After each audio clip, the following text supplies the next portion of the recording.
Hi అండి, ఈరోజు వీడియోలో ఇలాగా మనకి లీఫ్ మోడల్కి పైపింగ్ ఎలా వేసుకోవాలో నార్మల్ పాదంతో చూపిస్తాను. నెక్కి అయితే ఖచ్చితంగా క్రాస్ ఉన్న క్లాత్ని తీసుకోవాలండి. తర్వాత మీకు కావాల్సినంత పొడుగుతోటి ఇలా జాయిన్ చేసుకోండి, ఎంత పొడుగు కావాలంత. నేను 1.5 అయితే వెడల్పుతో తీసుకున్నాను నేను క్లాత్ని. వన్ సైడ్ ఇదంతా జాయింట్లు వేసిన తర్వాత వన్ సైడ్ ఫోల్డింగ్ చేసుకుని నీట్గా కుట్టుకుంటూ వెళ్ళిపోవాలి. ఇవన్నీ జాయింట్లు అయిపోయిన తర్వాత వన్ సైడ్ ఫోల్డింగ్ చేసేసుకుని నీట్గా స్టిచ్ చేసుకుంటూ వెళ్ళిపోయిన తర్వాత ఎగస్ట్ ఉన్న క్లాత్ని మొత్తం కూడా నీట్గా కట్ చేసుకోండి. మీ చేతి వాళ్ళని బట్టి ఎటు స్టార్ట్ చేసుకున్నా పర్లేదండి. సో నేనైతే కాజాపట్టి నుంచి అయితే స్టార్ట్ చేసుకుంటున్నాను కాబట్టి స్టార్టింగ్లో చిన్న ఫోల్డింగ్ ఇచ్చేసుకుని రఫ్ ఇచ్చేసాను. ఎక్కడ సాగదీయకుండా నీట్గా స్టిచ్ చేసుకుంటూ రావాలి.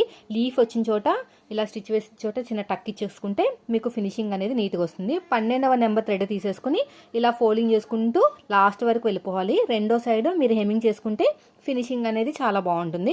మీకు స్ట్రాంగ్ కావాలనుకుంటే పాదమించితోటి కుట్టు వేసేసుకున్నా సరిపోతుంది. చూడండి ఎంత బాగా ఫోల్డింగ్ చేసుకుంటూ స్టిచ్ వేసుకెళ్తున్నామో.